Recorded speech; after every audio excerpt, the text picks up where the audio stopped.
नमस्कार दोस्तों, study IQ में आप सभी का स्वागत है। मेरा नाम है डॉक्टर महिपाल सिंह राठौड़ और आज इस वीडियो में हम डिस्कस करेंगे ऑपरेशन डेजर्ट चेज के बारे में।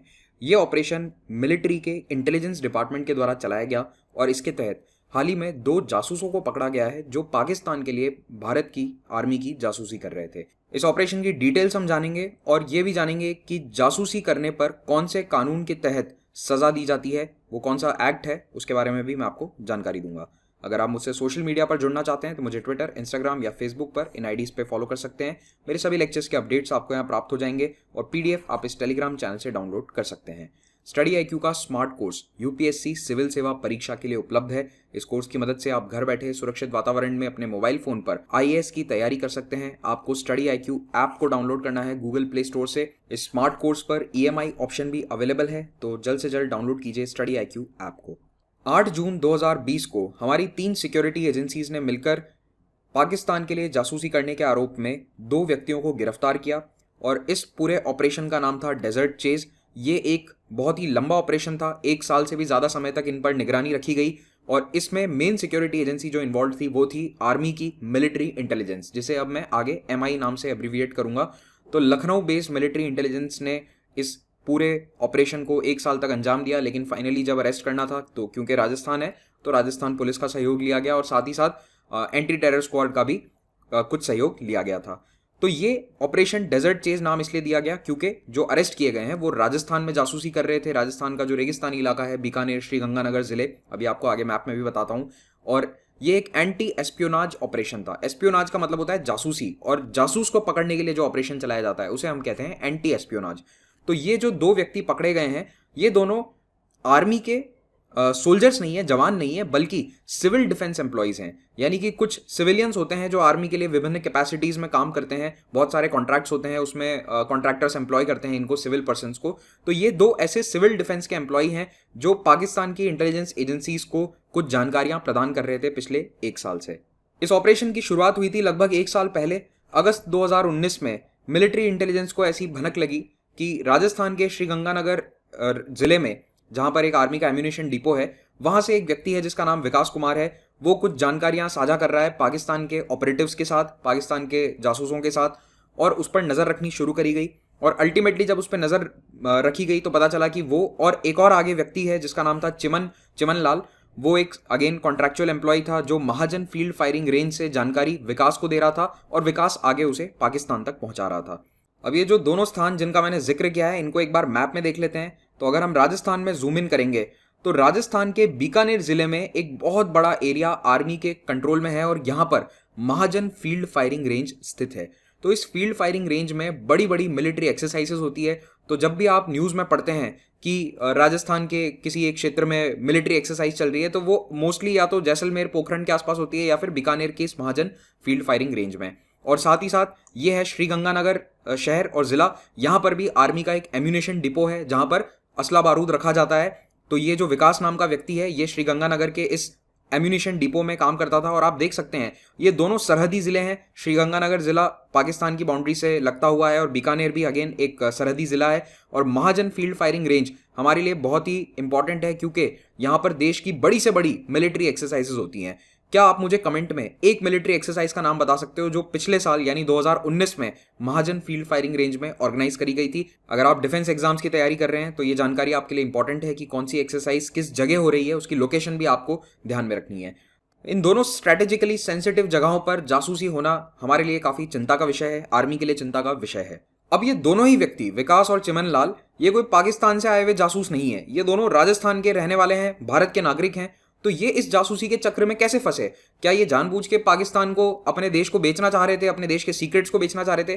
तो देखिए, जासूसी के लिए ऐसे नहीं फंसाया जाता है। मैं आपको इसकी कहानी बताता हूं और ये सभी के लिए एक सीख है कि किस तरह से आपको इस तरह के ऑपरेशन से बचना है। आप लोग भी ध्यान रखिएगा। तो देखिए, विकास को, जो कि एक 29 वर्षीय युवक है और ये फौज के लिए as a civil defence employ काम करता था एम्यूनिशन डिपो पे, इसको पिछले साल 2019 में एक फेसबुक प्रोफाइल से फ्रेंड रिक्वेस्ट आई। लड़की का नाम था अनुष्का चोपड़ा नाम से, मेरे ख्याल से किसी फिल्मी हीरोइन के नाम से उसको मैच करने की कोशिश करी गई। तो विकास ने इसको ऐड कर लिया, इससे बातचीत करनी शुरू करी।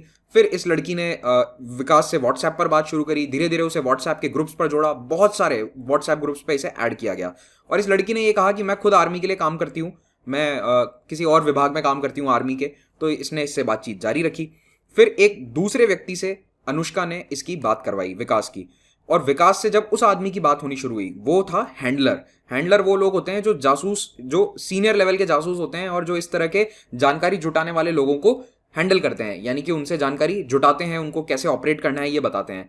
इस हैंडलर ने, जो कि डेफिनेटली आईएसआई का कोई ना कोई जासूस था, विकास को तैयार किया कि तुम जानकारी भेजो और मैं तुम्हें उसके बदले में पैसे भेजूंगा। और ये विकास मान गया, उसने जानकारी भेजनी शुरू कर दी। तो उसने किस तरह की जानकारी भेजी?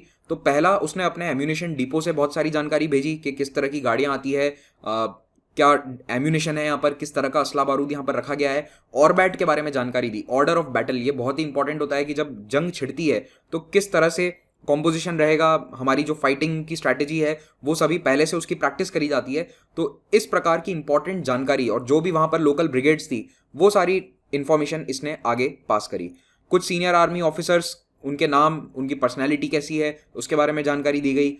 फोटोज भेजे इसने बहुत सारे आर्म्स, एम्यूनेशन, क्योंकि एम्यूनेशन डिपो पे काम करता था, टैंक्स, मिलिट्री व्हीकल्स, जो भी महाजन फील्ड फायरिंग रेंज और गंगानगर के एम्यूनेशन डिपो पे जाते थे, उन सभी जगहों पर के फोटोज इसने आगे पास किए। बाय द वे, ये विकास खुद भी महाजन फील्ड फायरिंग रेंज जाता आता रहता था फॉर हिज वर्क।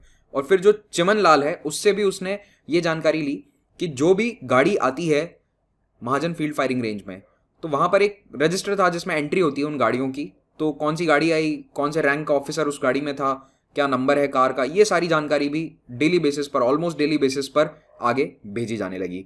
इस जानकारी भेजने के बदले में विकास को क्या मिला? तो उसने अभी पुलिस की पूछताछ में ये एक्सेप्ट किया है कि 75,000 रुपीज़ मेरे और मेरे भाइयों के अकाउंट्स में ट्रांसफ़र किए गए थे।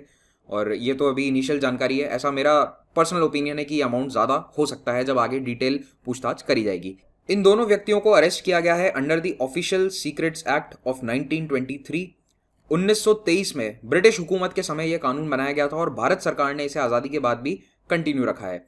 ये कानून बनाया गया था ताकि सरकारी कर्मचारी, उस समय अंग्रेजों के सरकारी कर्मचारी और अब भारत सरकार के सरकारी कर्मचारी, अपने ऑफिशियल सीक्रेट्स को, यानी ऐसी जानकारी जिससे देश की एकता और अखंडता पे खतरा आ जाए, वो किसी और को ना दे दें, यानी कि बेसिकली जासूसी ना करें। तो कोई भी सीक्रेट इन्फॉर्मेशन जो आपके जॉब प्रोफाइल में आपको बताई गई है या फिर आपको पता है, वो आप दूसरों के साथ साझा नहीं कर सकते। और भी कई बातें हैं इसमें, जैसे अनऑथोराइज्ड यूज ऑफ यूनिफॉर्म, आप अपनी यूनिफॉर्म या वर्दी का गलत इस्तेमाल ना करें, पहनकर कहीं चले गए जानकारी जुटाने के लिए। सरकार से भी जानकारी को छुपाना और आर्म्ड फोर्सेस यानी आर्मी के काम में दखल देना, स्पेशली अराउंड मिलिट्री बेस जो कि रिस्ट्रिक्टेड या प्रोहिबिटेड एरियाज होते हैं, ये सभी पनिशेबल ऑफेंस है। तो याद रखिए, ये कानून ना केवल सरकारी कर्मचारियों पर लागू है बल्कि देश के आम नागरिकों पर भी लागू है। ये बहुत इंपॉर्टेंट जानकारी है, ज़्यादातर लोग इस बात से अवेयर नहीं है कि एक आम नागरिक पर भी ऑफिशियल सीक्रेट्स एक्ट के तहत कानूनी कार्रवाई करी जा सकती है। तो अगर आप महाजन फील्ड फायरिंग रेंज जैसे इंपॉर्टेंट लोकेशन के बाहर खड़े होकर सेल्फी खींचोगे तो सरकार आपको भी अरेस्ट करके इस कानून के तहत आप पर केस चला सकती है। और सजा का प्रावधान कितना है? 14 साल की सजा है, बहुत लंबी सजा का प्रावधान है, और साथ साथ में फाइन भी लगेगा। कई देश हैं दुनिया में जहां पर इस तरह के ऑफिशियल सीक्रेट्स एक्ट लागू हैं, Hong Kong, UK, Myanmar, Singapore, Malaysia. कुछ देश ऐसे हैं जिनमें इस तरह का कानून था, हटा दिया गया है, जैसे कनाडा, न्यूजीलैंड। आप एक बात नोटिस करेंगे, इनमें से ज़्यादातर देश कॉमनवेल्थ का हिस्सा हैं, यानी किसी समय ब्रिटिश एम्पायर का हिस्सा थे। तो इन सभी देशों में मोस्टली वो ब्रिटिश टाइम का ही ऑफिशियल सीक्रेट्स एक्ट है, वो आगे कैरी फॉरवर्ड किया गया है। बस कनाडा और न्यूजीलैंड जैसी डेमोक्रेसीज ने इसे हटा दिया है, लेकिन उनके वहाँ पर इतना सिक्योरिटी थ्रेट है नहीं। बाकी इन सभी देशों में कुछ ना कुछ सिक्योरिटी के इश्यूज हैं, जिसके कारण यहाँ पर ये कंटिन्यू किया गया है। अब इस पूरे मामले में आप लोगों के लिए क्या सीख है? तो आप भी ध्यान रखिए, कभी भी आपको फेसबुक या अन्य किसी भी सोशल मीडिया पे अननोन लोगों की फ्रेंड रिक्वेस्ट आती है, खास करके लड़कों के लिए बता रहा हूँ कि लड़की की फ्रेंड रिक्वेस्ट आ गई तो उसे आपको एक्सेप्ट नहीं करना है, क्योंकि फेक प्रोफाइल के थ्रू ही जासूसी की गतिविधियां हमेशा करी जाती है। वो प्रोफाइल आपसे चैट करेंगी, फिर आपको कहीं व्हाट्सएप ग्रुप पे ऐड किया जाएगा, या फिर आपसे बातों बातों में आपको पता भी नहीं चलेगा और आप ऐसी जानकारी दे बैठेंगे जो आपके जॉब प्रोफाइल के लिए बहुत ही इंपॉर्टेंट थी और उससे देश को कुछ नुकसान हो सकता है। एक और बात, अगर आप किसी गवर्नमेंट पोजीशन में, civil official to military to police, किसी भी पद पर हो, तो कभी भी ऐसे लोगों के साथ ऑनलाइन जानकारियां साझा मत कीजिए जिनको आप नहीं जानते हैं। तो उनके साथ कभी भी ऑफिशियल इन्फॉर्मेशन को शेयर नहीं करना है। और फाइनली, अगर आपके या आपके परिवारजनों के बैंक खातों में कोई अननोन व्यक्ति पैसे जमा कराता है, ऐसे पैसे जमा होते हैं जिसकी आपको कोई उम्मीद नहीं थी, कोई नॉर्मल ट्रांजैक्शन नहीं है, तो हमेशा उसको रिपोर्ट कीजिए बैंक को। ये मत सोचिए कि अरे वाह 10,000 रुपये आ गए, मौज हो गई। नहीं, वो 10,000 रुपये आप आगे आपको जेल में भी डाल सकते हैं। जैसे कि एग्जांपल बताता हूँ, ये जो व्यक्ति अरेस्ट किया गया है अभी, विकास, इसके भाई के खाते में पैसे आते थे, तो अब उसके भाई को भी अरेस्ट किया गया था, लेकिन उसे छोड़ दिया गया है क्योंकि उसे इस जासूसी के बारे में जानकारी नहीं थी। लेकिन हो सकता है कि उसे नहीं छोड़ा जाता, उसके खिलाफ मुकदमा चलता, तो उसका तो जीवन और करियर खराब हो गया ना। तो इसीलिए कभी भी आप अननोन डिपॉजिट से सावधान रहिए। I hope you like this lecture. Thank you very much for watching this. Have a great day.